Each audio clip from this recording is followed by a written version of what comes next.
السلام علیکم، کلاس 9 بیٹا کیسے ہیں آپ لوگ؟ ٹھیک ہیں؟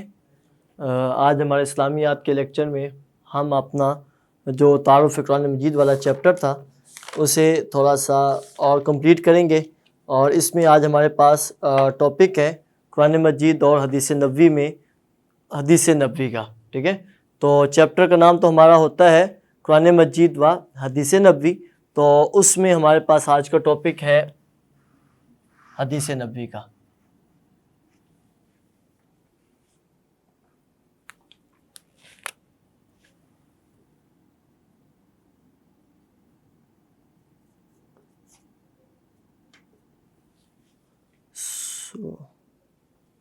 حدیث نبوی، اور آج ہم کیا کریں گے اس میں پیج نمبر شیئر کرتا ہوں میں آپ کے ساتھ. پیج نمبر 5 ہے ہمارے پاس.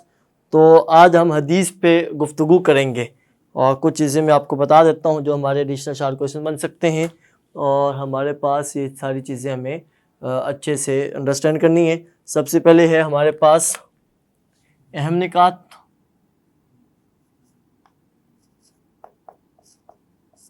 اور پھر سائڈ پہ ہم کیا لکھتے ہیں؟ مختصر سوالات.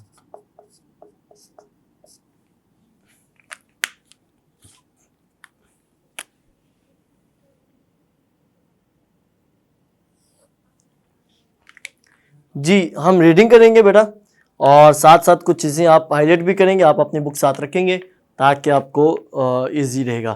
سب سے پہلے حدیث نبوی. تو حدیث کا مطلب کیا ہوتا ہے؟ جیسے ہم اردو میں کہتے ہیں بات چیت کرنا، گفتگو کرنا، تو حدیث عربک میں یہی ہوتا ہے کہ بات چیت کرنا. حدیث کے معنی، لفظی معنی.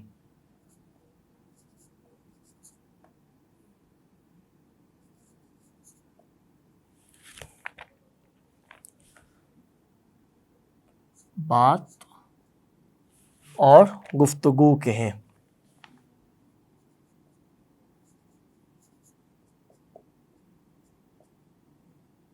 حدیث کے لفظی معنی بات اور گفتگو. ٹھیک ہے، اور یہ اپنے یاد رکھنا ہے کہ ہر لفظ کے دو مطلب ہوتے ہیں. ہر لفظ کے دو مطلب ہوتے ہیں. ایک اس کا لغوی، ذاتی بھی سے کہتے ہیں، ایک اس کا اصطلاحی. لغوی کا مطلب لغت سے ہے، لینگویج سے ہے کہ سیدھا سیدھا یعنی جو اس کا مطلب بنتا ہے.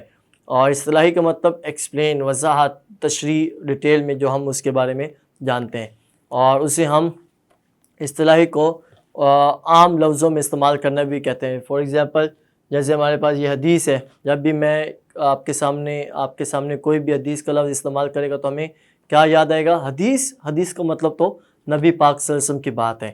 تو بے شک ہے، لیکن ہم نے ہر لفظ کو ذرا سمجھنا ہے، انڈرسٹینڈ کرنا ہے. تو حدیث کا اصل مطلب یہ ہے کہ بات اور گفتگو. ٹھیک ہے، تو ہمیں ان لفظوں کو، ہر لفظ کو تھوڑا سا اچھے سے انڈرسٹینڈ کرنا ہے. اور پھر کچھ چیزیں ایسی ہیں جو ہمارے اس میں پیپر میں بھی، اور کچھ چیزیں ایسی ہیں جو ہمیں اپنی زندگی کے لیے بھی امپروو کرنی ہے. تو اسی میں کچھ انفارمیشن ہم کریں گے.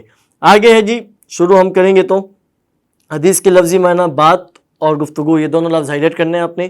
شرعی اصطلاح میں وہ قول اور عمل جس کی نسبت نبی کریم خاتم النبیین صلی اللہ علیہ وسلم کی طرف ہو، حدیث کہلاتا ہے. حدیث کا لفظ یہاں پر ہائی لائٹ کریں گے. آگے ہے یعنی نبی کریم خاتم النبیین صلی اللہ علیہ وسلم کے اقوال، افعال اور تقریر. یہاں میں تینوں لفظ دیکھ لیتا ہوں: اقوال، افعال، تقریر.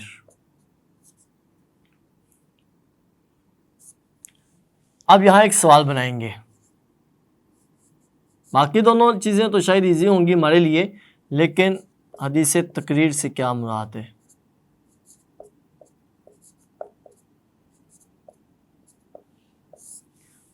اقوال قول کی جمع، کہنا، فرمانا، جو نبی پاک صلی اللہ علیہ وسلم نے فرمایا. افعال فعل کی جمع ہے، فعل کا مطلب کام کرنا، تو جو نبی پاک صلی اللہ علیہ وسلم نے عمل کر کے دکھایا. تقریر کا مطلب کیا ہوتا ہے؟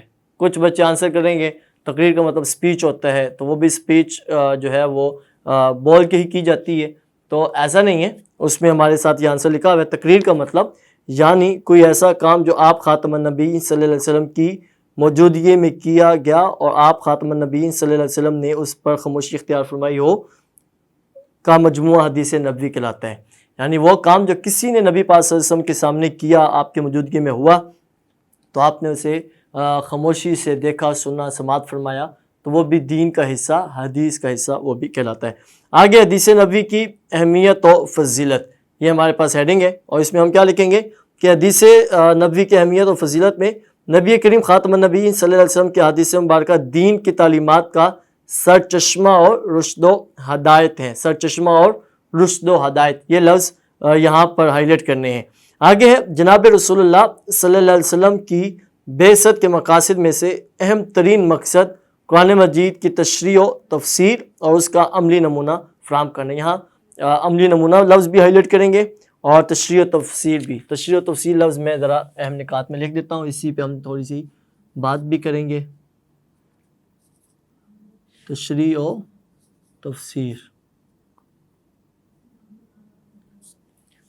اہم جو نبی پاک صلی اللہ علیہ وسلم کی زندگی مبارک کا بعثت کا مقصد ہے وہ یہ ہے کہ قرآن مجید کی تشریح.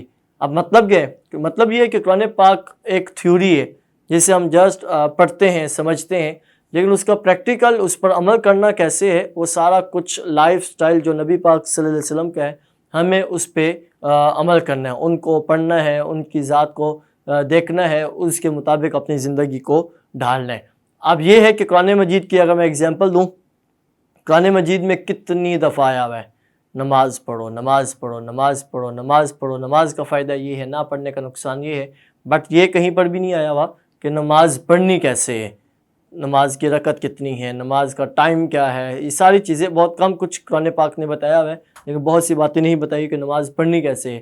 تو وہ حدیث پاک ہے نبی پاک صلی اللہ علیہ وسلم کی. آپ نے فرمایا کہ صلو کما رأیتمونی اصلی، نماز ایسے پڑھو جیسے تم نے مجھے پڑھتے ہوئے دیکھا. تو وہ حدیث فعلی میں آ جاتا ہے. تو یہ ہمیں چیزیں یاد رکھنی ہے کہ نبی پاک صلی اللہ علیہ وسلم کی ذات عملی نمونہ ہے ساری کائنات کے لیے، کہ جو اسلام ہمیں حکم دیتا ہے نبی پاک صلی اللہ علیہ وسلم ہمیں وہ کر کے دکھاتے ہیں. آگے قرآن مجید کی تعلیمات کو سمجھنے کے لیے حدیث نبوی اہم ذریعہ. حدیث نبوی یہاں لفظ ہائی لائٹ کریں گے. بطور مسلمان ہمارے لیے لازم ہے کہ ہم نبی کریم خاتم النبیین صلی اللہ علیہ وسلم کی حدیث کو اپنی زندگی کے لیے عملی نمونہ بنائیں. عملی نمونہ لفظ ہائی لائٹ کریں کہ ہم مسلمان ہیں تو ہمارا ہر کام انہی کی باتوں کے مطابق ہو. ہماری زندگی نبی اکرم خاتم النبیین صلی اللہ علیہ وسلم کے اقوال و افعال کے مطابق ہونی چاہیے. کام تو ہو جاتے ہیں، کام تو ہر بندہ کر رہا ہے، کھانا پینا کر رہا ہے، سونا بیٹھنا اٹھنا سب کچھ کر رہا ہے، لیکن اسلام نے ہمیں ہر چیز کے بارے میں بتایا. نبی پاک صلی اللہ علیہ وسلم کھانے کا طریقہ بھی بتایا ہوا ہے، سونے کا طریقہ بھی بتایا ہوا ہے، ریلیشن کیسے کسی کے ساتھ ہمارے ہونے چاہیے وہ بھی بتایا ہوا ہے. تو ہر چیز کے بارے میں قرآن پاک اور نبی پاک صلی اللہ علیہ وسلم نے ہمیں بتایا. تو ہماری کوشش ہونی چاہیے ہمیں ان چیزوں کو حاصل کرنے کی کہ کھانا کیسے کھانا چاہیے، سونا کیسے چاہیے، بات کیسے کرنی ہے، اور ہم نے کسی کے ہاں اگر مہمان جانا ہے تو کیسے جانا ہے. وہ بھی سارا کچھ ہے کہ 3 دفعہ دروازے کو نوک کریں، دروازے کے سامنے مت کھڑے ہوں، سائڈ پہ ہو کے کھڑے ہوں. تو اسلام نے ہمیں سب کچھ بتایا ہوا ہے. تو جتنا ایزی رہے گا میں ساتھ ساتھ آپ کو بھی گائیڈ کرتا رہوں گا. آگے اللہ تعالیٰ نے قرآن مجید میں اسی بات کا حکم دیتے ہوئے ارشاد فرمایا. آیت ہے یا ایھا الذین آمنوا اطیعوا اللہ واطیعوا الرسول ولا تبطلوا اعمالکم، کہ یہ قرآن پاک میں حکم آیا ہے کہ تم نے حدیث کو فالو کرنا ہے، حدیث پر عمل کرنا ہے، حدیث کو سننا اور اس پر عمل کرنا ہے. کیا ترجمہ؟ اے ایمان والو اللہ کی اطاعت کرو، رسول اللہ صلی اللہ علیہ وسلم کی اطاعت کرو، اور اپنے اعمال ضائع مت کرو. ضائع کا لفظ ہائی لائٹ کرنا ہے کہ اللہ نے حکم دیا ہے کہ ہر بندے کی یہ کوشش ہے آج یہاں پہ کہ ہم اللہ تعالیٰ کو راضی کریں گے، اللہ تعالیٰ کو خوش کریں گے، اللہ تعالیٰ کے دوست بننا چاہتے ہیں. لیکن اللہ تعالیٰ فرماتا ہے کہ میرے نبی پاک صلی اللہ علیہ وسلم سے دوستی کر لو، محبت کر لو، ان کی باتوں پہ عمل کر لو، میں تم سے محبت کرنا شروع کر دوں گا. یہ بھی قرآن پاک میں آیا ہوا ہے. آگے ارشاد باری تعالیٰ وما آتاکم الرسول فخذوہ وما نہاکم عنہ فانتہوا، اور جو کچھ رسول اللہ صلی اللہ علیہ وسلم تمہیں عطا فرمائے اس سے لے لو، اور جس سے تمہیں منع فرمائے اس سے رک جاؤ. تو عطا لفظ ہائی لائٹ کریں گے، اور منع لفظ ہائی لائٹ کریں گے، اور رک جاؤ یہ لفظ ہائی لائٹ کریں گے. یعنی اسٹیٹمنٹ میں جہاں بھی جو چیزیں مسنگ ہوں گی ہم اسے کمپلیٹ کریں گے. آگے ہے کہ اس آیت کو اگر میں بتا دوں کہ نبی پاک صلی اللہ علیہ وسلم جو کچھ عطا فرمائے اسے لے لو، کہ بہت سی چیزیں ایسی ہیں جو اسلام کے مطابق ہمیں کرنی ہیں، لیکن کچھ چیزیں ایسی ہیں جو نبی پاک صلی اللہ علیہ وسلم نے خاص کسی کے لیے حکم فرمائیں تو وہ انہی کے لیے ہے۔ فار ایگزامپل اگر میں ایک بات کہوں، ایک واقعہ تھوڑا سا میں شارٹ میں بتا دیتا ہوں کہ اسلام میں یہ حکم ہے کہ جو بندہ روزہ رکھ کے توڑ دیتا ہے تو اس کا کفارہ ہے کہ 60 لوگوں کو کھانا کھلانا ہے، یا 60 غریبوں کو جو ہے کھانا کھلانا، 60 روزے رکھنا، یا ایک غلام آزاد کروانا۔ تو اب جو اس کی طاقت نہیں رکھتا تو وہ کیا کرے؟ تو اس زمانہ میں تو ہو گیا، نبی پاک صلی اللہ علیہ وسلم نے ایک آدمی کو بلایا، اسے کھجوروں کا ٹوکرا دیا، اسے یہ فرمایا کہ تم اپنے گھر لے جاؤ کھانا، یہ خود کھجوریں کھاؤ اور تمہاری روزے کی طرف سے کفارہ ہم ادا کر دیتے ہیں، یعنی تم نے روزہ توڑا، تم ہی کھاؤ کھانا اور یہ کھجوریں اپنے اوپر ہی استعمال کر لو۔ تو یہ تو نبی پاک صلی اللہ علیہ وسلم کی ذات ہے، ہم تو نہیں نہ کر سکتے کہ روزہ ہم توڑیں، دیگیں ہم بنوائیں اور خود ہی گھر میں اپنے فیملی کو بلا لیں اور لوگوں میں اپنوں میں تقسیم کر دوں کہ ہمارے روزے کا کفارہ ہو گیا۔ نہیں، ایسا نہیں ہے، وہ 60 لوگ غریب جو ہیں وہ مسکین ہیں، جو ڈیزرو کرتے ہیں، ہم نے انہیں دینا ہے۔ تو یہ ہے کہ وہ نبی پاک صلی اللہ علیہ وسلم جو حکم دیں وہ کرنا ہے، جس سے منع فرمائے۔ تو نبی پاک صلی اللہ علیہ وسلم قرآن پاک کی ہی، اللہ تعالیٰ کی ہی باتیں بتاتے ہیں۔ آگے ہے جی، ان آیات سے ہمیں یہ رہنمائی ملتی ہے کہ ہمارے لیے زندگی گزارنے کا معیار لفظ ہائی لائٹ کریں گے حضور اقدس خاتم النبیین صلی اللہ علیہ وسلم کی ذات گرامی اور آپ خاتم النبیین صلی اللہ علیہ وسلم کے اقوال و افعال افعال ہیں، لہٰذا ہمیں اپنی زندگیوں کو آپ خاتم النبیین صلی اللہ علیہ وسلم کی تعلیمات کے مطابق ڈھالنے کی کوشش کرنی چاہیے۔ تو یہاں تک ہے ہمارا حدیث نبوی کا ٹاپک، اور ہم اس میں کچھ احادیث بھی ایڈ کرتے ہیں، منتخب احادیث مبارکہ۔ ٹوٹل ہمارے پاس کتنی احادیث ہیں؟ 10 احادیث ہیں، اور میں نے آپ کو پیٹرن میں بتایا ہوا ہے کہ احادیث ہمارے پاس جو ہیں ان میں کتنے نمبر کی حدیث آتی ہے؟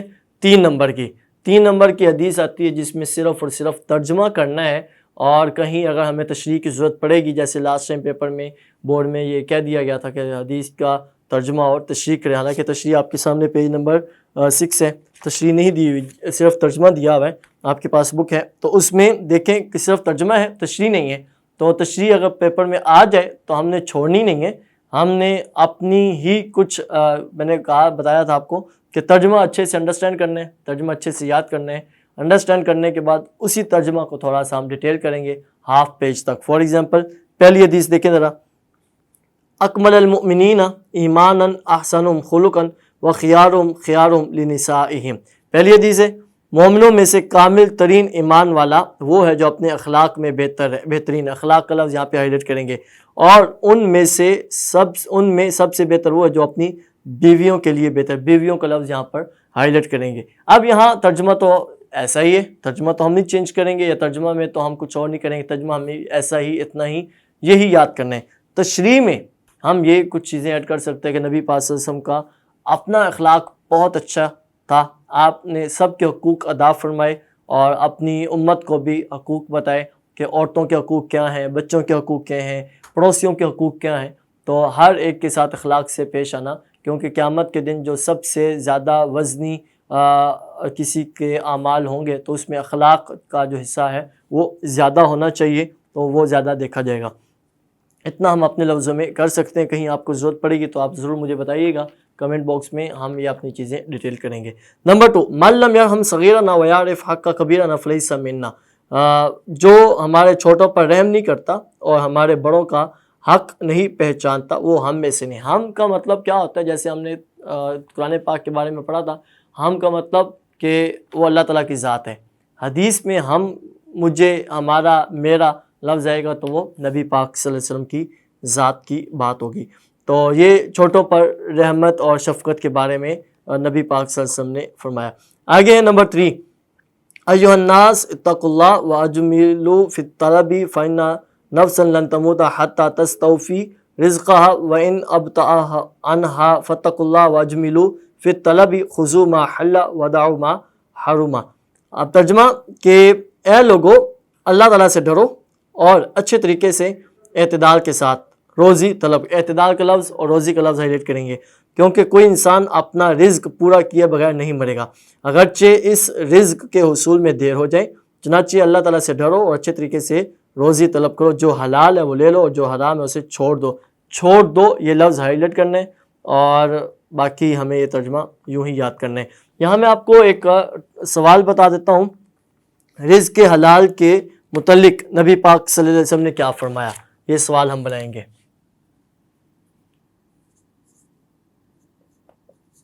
رزق حلال کے متعلق حدیث نبوی لکھیں۔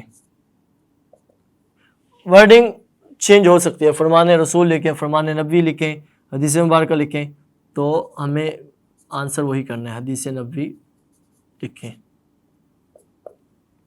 ٹھیک ہے۔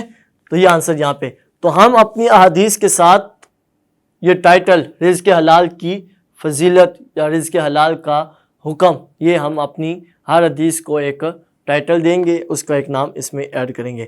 اور اس سے آگے پہلی حدیث کا اگر آپ نے کرنا ہے تو اس میں کیا آئے گا، اخلاق کے بارے میں نبی پاک صلی اللہ علیہ وسلم نے کیا فرمایا، اور دوسرا یہ کہ چھوٹوں کے متعلق نبی پاک صلی اللہ علیہ وسلم نے کیا فرمایا، چھوٹوں پر رحم کے متعلق یا بڑوں کا ادب احترام کے متعلق۔ تو حدیث یہی رہے گی، ورڈنگ جو بھی ہوگی چینج کر سکتے ہیں، آنسر ہمارا فکس رہے گا۔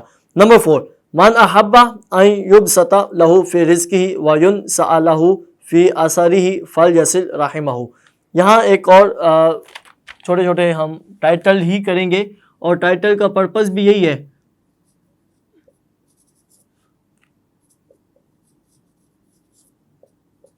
صلہ رحمی کے متعلق فرمان نبوی، حدیث نبوی، نبی پاک صلی اللہ علیہ وسلم نے کیا فرمایا، تو یہ ٹائٹل ہم ساتھ لکھیں گے، سوال بھی بنیں گے تو ہمیں یہ آنسر کرنا ہوگا۔ کیا ہے جی ترجمہ، جو چاہتا ہے کہ اس کے رزق میں وسعت کی جائے، وسعت کا لفظ ہائی لائٹ کریں گے، اور اس کی عمر لمبی ہو، لمبی ہائی لائٹ کریں گے، تو وہ صلہ رحمی، یعنی صلہ رحمی کا مطلب کیا ہوتا ہے، اپنے رشتہ داروں کے ساتھ اچھا سلوک کرے، بس یہاں تک۔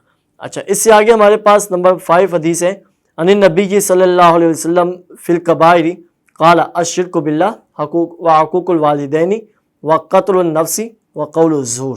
اب یہاں پر حدیث کا ہم کیا لکھیں گے، گناہ کبیرہ،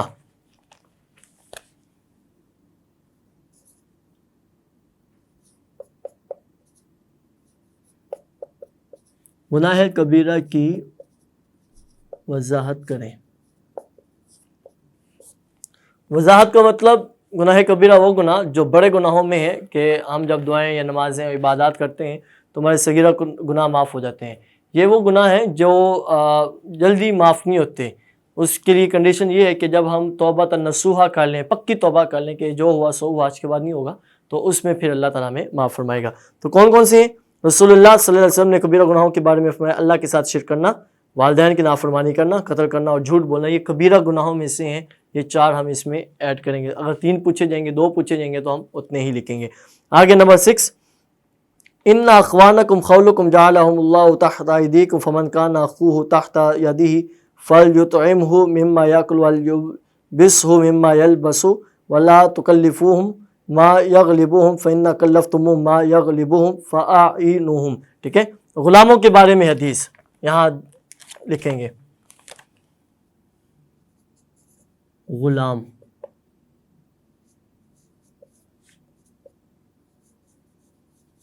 غلاموں کے متعلق حدیث نبوی، غلاموں کے متعلق حدیث نبوی۔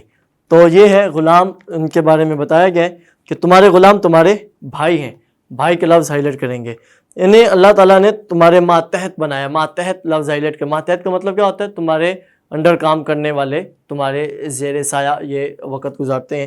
چنانچہ جس شخص کا بھائی اس کے ماتحت، تو اسے چاہیے اسے وہی کھلائے جو خود کھاتا ہے، اسے وہی لباس پہنائے جو وہ خود پہنتا ہے، اور ان سے وہ کام نہ لے جو ان کی طاقت سے زیادہ ہوگا، ایسے کام کی انہیں زحمت دو تو خود بھی ان کا ہاتھ بٹاؤ۔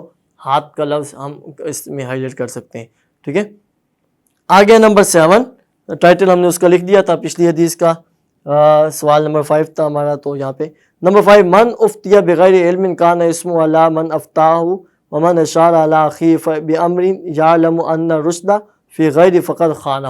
حدیث نبوی ہے، نبی پاک صلی اللہ علیہ وسلم نے فرمایا، جس شخص کو کسی نے علم کے بغیر لفظ ہائلائٹ کریں گے، فتویٰ دیا تو عمل کرنے والے کا گناہ فتویٰ دینے والے پر ہوگا، اور جس نے اپنے بھائی کو کوئی ایسا مشورہ دیا اسے جبکہ علم تھا کہ بھلائی اس کے علاوہ ہے تو اس نے خیانت کی۔ خیانت کا لفظ ہائلائٹ کریں، یہاں ہم سوال نہیں لکھیں گے کیونکہ یہ ہماری ایکسرسائز میں سوال بنا ہوا ہے۔ آگے ہے